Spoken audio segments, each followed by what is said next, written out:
lo que estamos dando quizá es una pedagogía de sensibilidad social. Quizá no solamente tenemos que visibilizar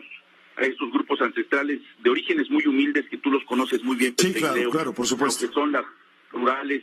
las normales rurales en nuestro país han estado olvidadas durante décadas, y fíjate a lo que tuvieron que llegar para ser visibilizados. Tenemos el caso no muy lejano, desafortunadísimo, de los 43 de Ayotzinapa, que también en esa noche tremenda y terrible, de luto todavía para todos los mexicanos, también habían retenido unos camiones, y bueno, con el desenlace que ya sabemos, no es algo nuevo, no es algo que nosotros estemos alentando como gobierno de México, por el contrario, estamos haciendo una cosa muy diferente, estamos visibilizándolos, los estamos trayendo a gobernación a petición de los gobiernos locales, como fue el caso de los taxistas, ahora el caso del Estado de México, que nos solicitaron ayudarles en esta negociación precisamente con los muy jóvenes estudiantes de esta normal. Y digo muy jóvenes porque yo calculo que no tienen más de 20 años, cuando mucho, y estuvieron aquí con nosotros. Ratificamos un convenio que previamente se había hecho en el Estado de México el 17 de septiembre pasado. A ver, subsecretario, perdón que te interrumpa, pero no, hay un detalle y seguimos platicando. Mira, el tema es, ellos cometen secuestro de 92 conductores de autobuses. Los secuestran a ellos, a sus personas, pues, y también las unidades. Y los retienen por lo menos 9 días. Y dice el presidente ayer en la mañanera en Palacio, son incidentes. No, yo creo que son delitos que deben perseguirse, salvo tu mejor opinión, Ricardo Peralta. Yo creo que la sensibilidad que tenemos que tener todos los mexicanos con la gente más humilde de nuestro país, con muchos de ellos huérfanos, muchos de ellos hijos de campesinos, de obreros que no tienen ni han tenido la posibilidad de salir adelante durante décadas, son hijos de pobres, son nietos de pobres en nuestro país. Tenemos que empezar a tener una noción distinta de estas movilizaciones, porque incluso el hecho de que por fin hayan tenido el acceso a gobernación, que esa es una circunstancia inédita, Pepe Leo, anteriormente gobernación estaba sitiada por vallas, no podían entrar los manifestantes, de hecho calles antes al Palacio de Cobián existían vallas metálicas de más de 3 metros de altura para que la gente no pudiera llegar, vaya, no se veía el Palacio de Cobián. Hoy es una cosa distinta, y es eventualmente lo que estamos buscando es que se eviten ese tipo de acciones que por supuesto no son para aplaudirlas de ninguna forma. La gente que haya sido agraviada, tanto en su patrimonio como en su persona, tienen ahí a las fiscalías ahora autónomas, que también en esta administración se reformó el 102 constitucional para efecto de que tuviera validez y que no tenga ninguna injerencia el Ejecutivo, pueden acudir a las instancias correspondientes a denunciar los hechos que consideren como delictuosos, pero nosotros como Ejecutivo, que ya no perseguimos delitos, que ya no investigamos delitos, porque no tenemos dentro de las facultades la supervisión o la supremacía sobre las procuradurías o fiscalías del país, que precisamente para eso fue la reforma del 102 constitucional. Ahí están las fiscalías si alguien quiere denunciar. Sin embargo, ¿qué es lo que tenemos que hacer nosotros como gobiernos? Olvidarnos del porrazo, olvidarnos de la represión, olvidarnos de escribir con tinta sangre las primeras planas del país y empezar a encontrar un diálogo con la gente más olvidada y marginada, con independencia. Y también, perdón Ricardo, pero también olvidarnos del uso, del monopolio de la fuerza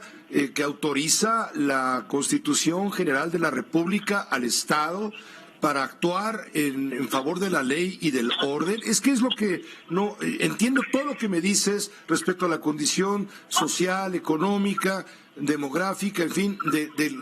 los jóvenes que estudian en estas normales. Lo entiendo claramente, estoy con ellos, los comprendo, sí, ciertamente, pero tampoco no me cabe en la cabeza que el gobierno no ejerza una obligación, que el gobierno sea omiso y con esa omisión esté fomentando la impunidad. En efecto, el ius puniendi, como tú lo conoces muy bien, es precisamente el principio jurídico que tiene el Estado y en todas partes del mundo para tener el monopolio de la sanción. Ese principio jurídico del ius puniendi es el acto monopólico por excelencia, precisamente para que el Estado pueda sancionar. Sin embargo, no significa con ello que el Estado sea omiso, y me refiero al gobierno, al Ejecutivo. Para eso están las fiscalías, para eso está la posibilidad de que aquellos que se sientan agraviados acudan. El gobierno de México tiene que garantizar que todas las voces, incluidas las que están en contra del movimiento que logró que llegara el presidente a ser presidente, y los que trabajamos para él y para el gobierno de México, con todas las distintas expresiones distintas creencias religiosas, preferencias sexuales, etcétera. Cualquier persona puede y debe ser atendida por este gobierno, y es el caso de estos chicos que desafortunadamente tuvieron que llegar a estos extremos para ser visibilizados, y hemos exhortado, como exhortamos, y que incluso en su momento ofrecieron disculpas públicas los taxistas, y ahora también estos chicos, les estamos exhortando para que ya no continúen con este tipo de movilizaciones, que insisto, no es nuevo, eso tiene décadas, es un asunto añejo en el Estado de México, y les estamos exhortando que si está abierta una mesa de negociación, de diálogo, no incurran en estos actos donde se pueda tener personas lesionadas, privadas de su libertad o incluso retener vehículos. Independientemente de eso, Pepe, entiendo perfectamente bien lo que es el ius puniendi, entiendo perfectamente bien cuál es la facultad del Gobierno de México y del Estado mexicano en su conjunto. Sin embargo, también tenemos que entender y ser sensiblemente sociales a toda esta gente que por décadas ha estado abandonada, marginada, estigmatizada. Vaya, hoy atendí algunas entrevistas donde de inmediato los tachaban de secuestradores y de delincuentes. Vaya, ni en las sentencias penales se tache así una persona,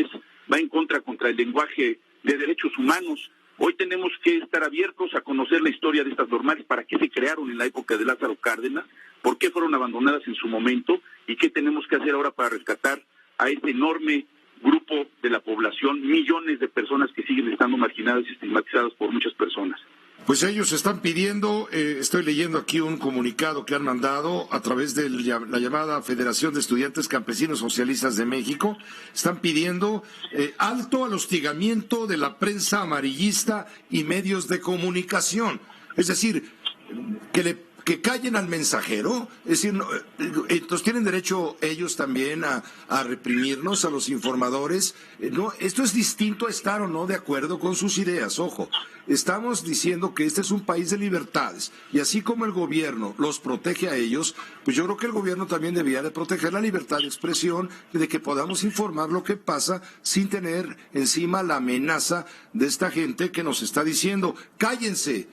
periodistas vendidos y amarillistas. Bueno, eso de vendidos ya con la Cuarta Transformación, pues ya no veo por dónde, pero cállense, ¿verdad? Pepe, eso es lo que ellos opinan. Yo no conozco esa organización que dices que opinaron, no los conozco a ellos, pero lo que yo sí te puedo decir es que este es un encuentro de derechos, por eso estamos proponiendo que se respeten los derechos de todos, tanto el derecho a la libertad de expresión, de manifestación, como a la libertad de tránsito, de libre tránsito. Este encuentro de derechos también ha sido una gran discusión en nuestro país hace décadas. Yo creo que esto de nueva cuenta se pone en la discusión nacional, con muchos debates que tenemos que llevar a la discusión nacional sin ser tan hipersensibles, y hablar de todos los temas que son una realidad, hayan sido heredados o no, que este es el caso, pero son hoy y siguen siendo una realidad, y queremos que cambie esa historia en México y no simplemente administrar crisis. Yo comparto contigo la idea, por supuesto que nadie debe de buscar una mordaza para que otros se manifiesten, siempre y cuando, por supuesto, esto no llegue a la calumnia, a la difamación, a la violencia verbal, o sobre todo a la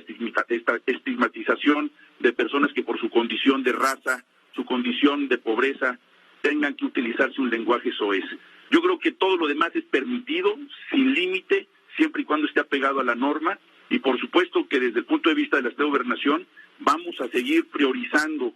el diálogo, la conciliación, y no los toletazos, no